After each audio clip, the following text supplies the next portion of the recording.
మనం ఇప్పుడు ఒక ఎంప్లాయీకి 2020 పిఆర్సీ ఆప్షన్ ఎంట్రీ సబ్మిషన్ ఎలా చేయాలో చూద్దాం. ముందుగా హెచ్ఆర్ సెక్షన్ సెలెక్ట్ చేసుకుని తర్వాత PRC 2020 option entry submission menu select చేసుకున్నట్టయితే మనకి ఎంప్లాయీని సెలెక్ట్ చేసుకునే ఆప్షన్స్ వస్తాయి. మనం ఎంప్లాయీ కోడ్ ద్వారా కానీ లేదా బిల్ ఐడి ద్వారా కానీ సెలెక్ట్ చేసుకోవచ్చు. ఎంప్లాయీ కోడ్ ద్వారా సెలెక్ట్ చేసుకోవాలంటే ఎంప్లాయీ కోడ్ రేడియో బటన్ని సెలెక్ట్ చేసి ఎంప్లాయీ కోడ్ ఎంటర్ చేయాలి. ఎంప్లాయీ కోడ్ ఎంటర్ చేసి సెర్చ్ చేసినట్టయితే మనం ఆప్షన్ ఎంట్రీ స్క్రీన్కి రీడైరెక్ట్ చేయబడతాం. లేదా బిల్ ఐడి ద్వారా ఎంప్లాయీని సెలెక్ట్ చేసుకోవాలంటే bill ID radio button select చేసుకుని బిల్ ఐడిని సెలెక్ట్ చేసుకున్నట్టయితే ఆ బిల్ ఐడిలో ఉన్న ఎంప్లాయీస్ లిస్ట్ అంతా మనకు కనపడుతుంది.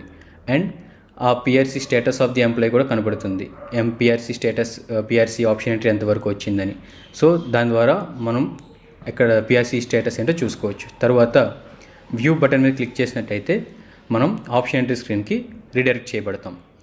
సో ఇక్కడ ముందుగా ఆప్షన్ ఎంట్రీ స్టెప్లో date of birth and date of joining of the employee అనేవి ఐఎఫ్ఎంఎస్ సిస్టంలో ఉన్న డీటెయిల్స్ ప్రకారం ప్రీఫిల్ చేయబడతాయి. లేదా ఏమైనా మార్పులు చేయాలనుకుంటే మనం చేసుకోవచ్చు.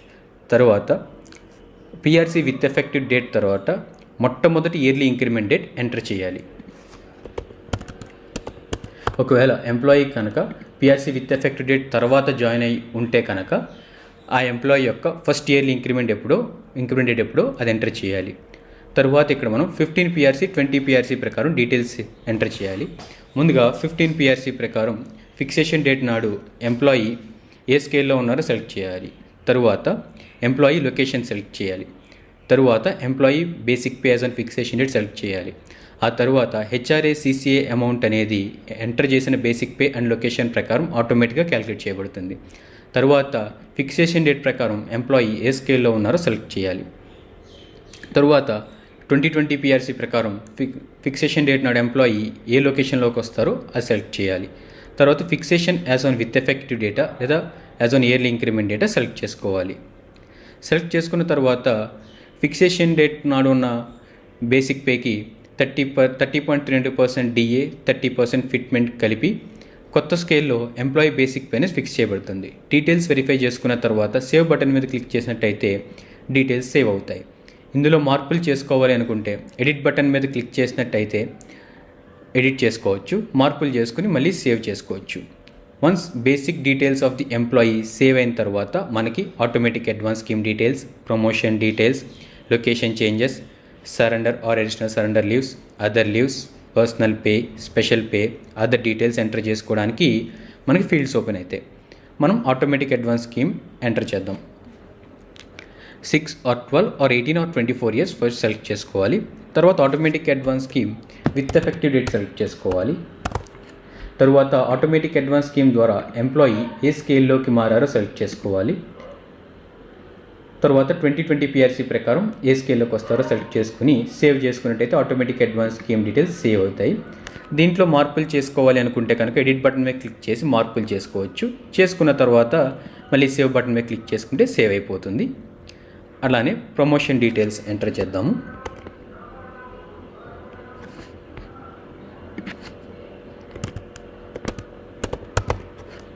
తర్వాత ప్రమోషన్ ద్వారా ఎంప్లాయీ ఏ స్కేల్లోకి ఎంటర్ అయ్యారో అండ్ 2020 పిఆర్సీలో ఆ స్కేల్ కరస్పాండింగ్ స్కేల్ సెలెక్ట్ చేసుకోవాలి. అండ్ ప్రమోషన్ రాకముందు ఎంప్లాయీ డిజిగ్నేషన్ ఏంటి అండ్ ప్రమోషన్ వచ్చిన తర్వాత ఎంప్లాయీ డిజిగ్నేషన్ ఏంటో సెలెక్ట్ చేసుకోవాలి. తరువాత ప్రమోషన్ ద్వారా ఎంప్లాయీ లొకేషన్ చేంజ్ అయినట్టయితే ఏ లొకేషన్కి చేంజ్ అయ్యారో సెలెక్ట్ చేసుకుంటారు. అండ్ 2020 పిఆర్సీ ప్రకారం ఆ ఏరియా ఏ లొకేషన్లోకి వస్తుందో సెలెక్ట్ చేసుకుంటారు. తర్వాత ఎంప్లాయీకి ప్రమోషన్ విధానం FR22A 22B సెలెక్ట్ చేసుకుంటారు. సెలెక్ట్ చేసుకుని సేవ్ చేసుకోవాలి. తర్వాత ఎడిట్ బటన్ మీద క్లిక్ చేసినట్టయితే మార్పులు చేసుకోవచ్చు. మార్పులు చేసిన తర్వాత మళ్ళీ సేవ్ బటన్ మీద క్లిక్ చేయాలి. తరువాత ట్రాన్స్ఫర్ ద్వారా కానీ డిప్యుటేషన్ ద్వారా కానీ ఎంప్లాయీ లొకేషన్ ఏదైనా చేంజ్ అయినట్టయితే కనుక లొకేషన్ చేంజెస్లో ఎంటర్ చేసుకుంటారు. విత్ ఎఫెక్టివ్ డేట్ ఎంటర్ చేసిన తర్వాత ఎంప్లాయీ ఏ లొకేషన్కి మారారు అనేది 15 పిఆర్సీ ప్రకారం 20 పిఆర్సీ ప్రకారం ఏ లొకేషన్లోకి వస్తారు అనేది సెలెక్ట్ చేసుకుంటారు, యాడ్ చేసుకుంటారు. ఏమన్నా డీటెయిల్స్ తప్పు యాడ్ చేసినట్టయితే కనుక డిలీట్ ఐకాన్ మీద క్లిక్ చేస్తే ఎంట్రీ డిలీట్ అయిపోతుంది. మళ్ళీ ఫ్రెష్గా యాడ్ చేసుకోవచ్చు. అదేవిధంగా సరెండర్ లీవ్ ఏమైనా ఉంటే కనుక మంత్ అండ్ ఇయర్ సెలెక్ట్ చేసుకుని నెంబర్ ఆఫ్ డేస్ సెలెక్ట్ చేసుకుని యాడ్ బటన్ మీద క్లిక్ చేసినది సరెండర్ లీవ్స్ డేటా కూడా యాడ్ అవుతుంది. మల్టిపుల్ సరెండర్ లీవ్స్ కూడా యాడ్ చేసుకోవచ్చు. అలాగే లీవ్స్ ఎర్న్ లీవ్ కానీ హెచ్పిఎల్ కానీ కమిటెడ్ లీవ్ ఇట్లాంటివి ఉన్నట్టయితే ఇందులో యాడ్ చేసుకోవచ్చు. నేను ఒక ఎర్న్ లీవ్ యాడ్ చేస్తాను.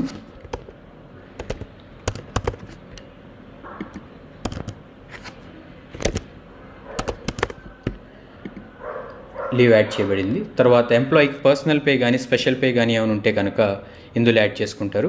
అండ్ ఎంప్లాయీ రిటైర్ అయినా డేట్ ఆఫ్ బర్త్ డెత్ అయినా సరే ఆటోమేటిక్గా డీటెయిల్స్ అనేవి కింద అదర్ డీటెయిల్స్లో ప్రీఫిల్ చేయబడతాయి.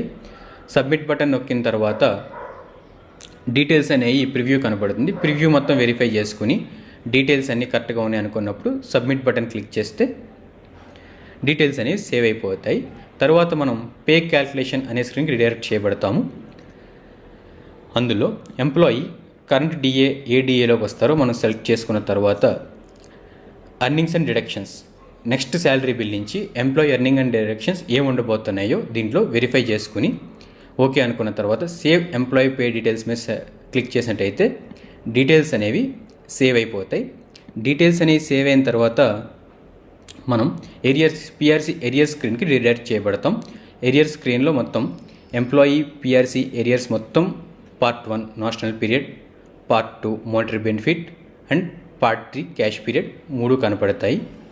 మూడింటిని వెరిఫై చేసుకున్న తర్వాత ఫైనల్ సబ్మిట్ స్క్రీన్కి వెళ్ళి part 1, part 2, part 3 total arrears verify చేసుకుని and earnings and deductions check చేసుకున్న తర్వాత అన్నీ కరెక్టే ఉన్నాయనుకున్నప్పుడు ఫైనల్ సబ్మిట్ చేస్తే ఎంప్లాయీకి పిఆర్సీ ఆప్షన్ ఎంట్రీ సబ్మిషన్ అనేది పూర్తవుతుంది.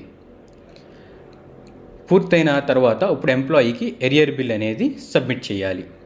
ఎరియర్ బిల్ సబ్మిట్ చేయడానికి బిల్ సెక్షన్కి వెళ్తే మనకి పిఆర్సీ 2020 బిల్ ఎంట్రీ కనబడుతుంది. వెళ్ళిన తర్వాత ఎంప్లాయీ బిల్ ఐడి సెలెక్ట్ చేసుకోవాలి. సెలెక్ట్ చేసుకున్న తర్వాత పిఆర్సీ ఆప్షన్ ఎంట్రీ సబ్మిషన్ పూర్తయిన ఎంప్లాయీస్ లిస్ట్ మొత్తం మనకి కనబడుతుంది.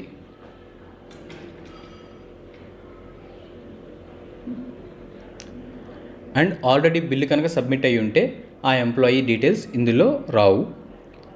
ఏ ఎంప్లాయీకి అయితే పిఆర్సీ ఆప్షన్ ఎంట్రీ సబ్మిషన్ పూర్తయిందో ఆ లిస్ట్ ఇందులో మనకు చూపబడుతుంది. And 1 or more than 1 employees ఉంటే కనుక మనం చెక్ బాక్స్లో 1 or more than 1 employee list select చేసుకుని మనం వాళ్ళకి బిల్లు వేయచ్చు.